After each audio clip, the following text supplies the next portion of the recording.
All righty, thanks to Chris once again for joining us on the mailbag section. That was a lot of fun. We're going to answer a few more listener questions here on the show today, and we're going to start with John in New Hampshire. John wants to know, can you trust Peyton Manning? Nope. On Sunday Night Football, or do you start Matthew Stafford? If it was Monday Night Football? Nope. What if it was Thursday Night Football? Maybe on Tuesdays. Yeah, Tuesday football. He might I've be heard good. Peyton Manning's very good on a Tuesday. This is so sad. This is so sad. I feel like it's somehow like, I don't know, you just can't say these type of things about, a future Hall of Famer. But here's our job. As soon as a player falls off, we need to we pounce on them like a pack of wild hyenas and say how much he stinks. All right, hold on. Counterpoint. John, you want to be walking on hot coals? Huh? Get off. Listen to this. Yeah, that's funny. Peyton Manning coming off the bye at home. They figured the offense out. It's just let me give you the counterpoint. Bye weeks generally favor the defense. You've got two teams who are meeting each other both off the bye. So the defense he's facing is also coming off of a bye, and Green Bay is a good defense. I actually don't like – this is like – I don't know what the over-under is on this game, but I'm taking the under. I don't like Peyton Manning. I'm just arguing because his – well, that's what people are saying right now. If you Heritage Foundation asked me to. Unless Peyton Manning hit up the surgeon over in Germany, or I can't recall the country. Maybe it was Italy. Who's going to perform? Germany. Is it Germany? Yeah. The guy who's going to perform the head transplant here in the next couple years. If Peyton Manning has not had that, then I can't trust Peyton. Well, Manning. that's really good fantasy advice. Well, Thank you, Mike. Let's move on to this one. Jonathan wants to know, who would you rather have rest of the season, Alshon Jeffery or Jarvis Landry? Well, if it's a PPR or a half-point PPR or a standard, I would take Alshon Jeffery. That's bold, though, because Jeffrey's had injury history. You're riding on the coattails of one good week. I think perspective is better than hype. Okay. Who would you take, Andy? Rest of season, Alshon Jeffery or Jarvis Landry? I would take Alshon Jeffery. Okay. Now, I agree. He has an injury history. He's had the calf that's been a problem. However, he was really careful in coming back slow, to the point where he was annoying Chicago. And us. But he is on a contract year, right? He is wanting to perform the rest of the way, and he didn't want to come back too early. So I'm definitely taking Alshon Jeffery. And Alshon he's got this recent history of injury, but he also has a history of being a monster. Yeah. So I will go with Alshon Jeffery. All right. Follow up here, guys. Jarvis Landry. This is from Ben in Cary, North Carolina. Jarvis Landry or Dion Lewis in the flex this week. They both play on Thursday Night Football against one another. Let's pretend Lewis is healthy or at least playing and active. Man, that's a great question. That's very tough. Eek. What does anyone know what Landry's what were his targets? I suppose they were low. I feel like Tannehill didn't throw very much. Well, Landry, I mean, that game was a little bit different. He had 5 receptions, but they didn't need to throw for a while. I would still lean with Jarvis, though. I'll take Jarvis. I agree. Despite Harris, bringing up probably a very good point as someone who watches a lot of Patriots coming against the West Coast offense, I still feel like there's going to be enough production. You've seen week after week after week, offenses, even if they've struggled, have to put up a lot of points to come back against New England. So I think Landry's a good play here. All right. Let's go ahead and go to Ed in New Jersey. Who would you rather have rest of the season, John Brown or Martavis Bryant? Oh, man. That's a conundrum. That is – wow.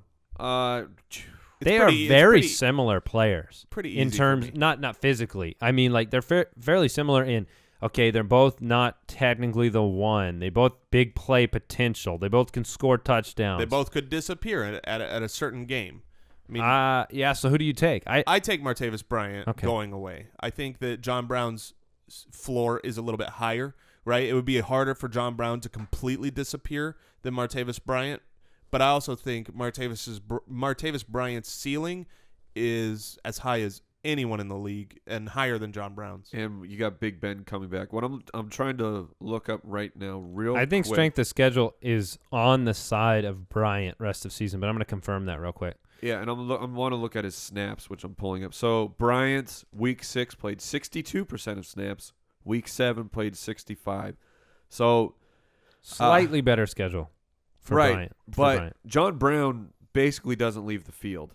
Yep. He is the number 2. Where Martavis, I mean, if these snaps continue in the 60s, then it's John Brown.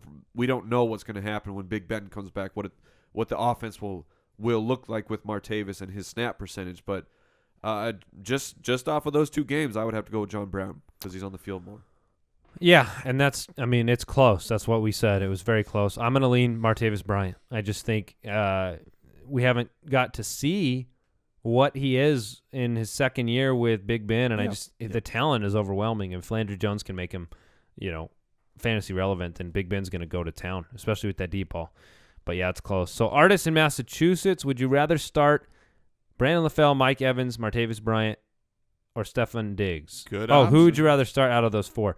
Mike Evans, Brandon LaFell, Martavis Bryant, Stefon Diggs. I assume Vincent Jackson's injury. For me, I would rather start Mike Evans this week. It seems like a good week for a lot of targets going his way. Yeah, I would lean Evans right now. So who's number 2 on that list? Probably Bryant. It might be LaFell because Wow. as much as the Miami. Where's the Stefon Diggs love? Well, Stefon Diggs. All right, I don't Andy, know. you rank the 4. Put them in order. I would put them in order of that's for this week, right? Yes, Yeah. of course. All right. So Mike Evans, Stefon Diggs, Brandon LaFell, Martavis Bryant. Wow. So Stefon Diggs in 3 weeks has surpassed Martavis Bryant.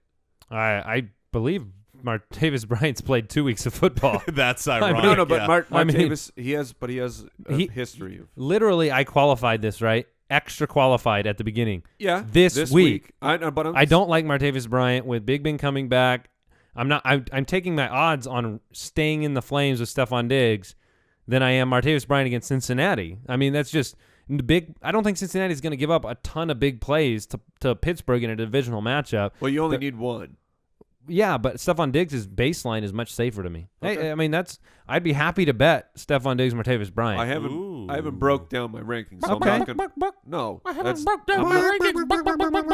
going to happen. Well, okay. Well, you're calling me to the carpet on it like he surpassed him. It's not an absolute. It's this week, which is what I said.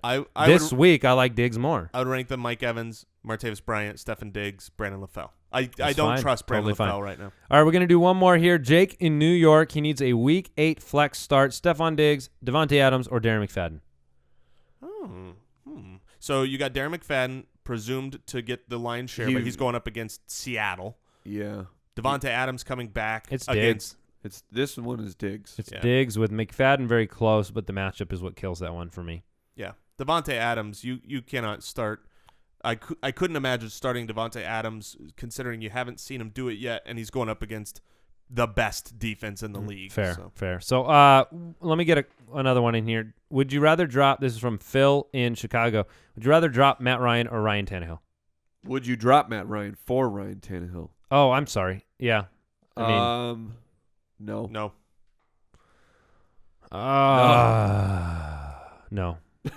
No. But not without a long sigh. I didn't say no without a long sigh. So, all right, that does it for today's show. We thank you for listening. We've got our Week 8 preview shows coming up Thursday and Friday. We're going to give you everything you need to know about the Week 8 matchups. Stay tuned for our rankings to hit the website, thefantasyfootballers.com, this evening. Wednesday evening, we'll have those up there so you know who to start. We're also going to start putting in our starts of the week on the website this week so you can actually see those in case you miss them at the end of the show tomorrow. You guys got anything else going on? Mike, are you feeling better today than you were yesterday? We're getting there. We're recovering. Or on the earlier show? We're recovering. Clearly you can hear the voice is returning. I got the mailbag out flawlessly, I might add. Flawless. Well, sure, we'll let you think Flawless that. victory. You've set a standard for mailbags that isn't very high. Not very high. So yeah. All right, that's it for today. Make sure you check out jointhefoot.com. Join the discussion with us on the fantasy football world. And we will be here again tomorrow and all year long. So, And we're going to be tan pretty soon. oh yeah, spray tan. Goodbye. Great. Thank you for listening to another edition of the Fantasy Footballers Podcast. Don't forget to visit us on the web at www.thefantasyfootballers.com and follow us on Twitter @TheFFBallers.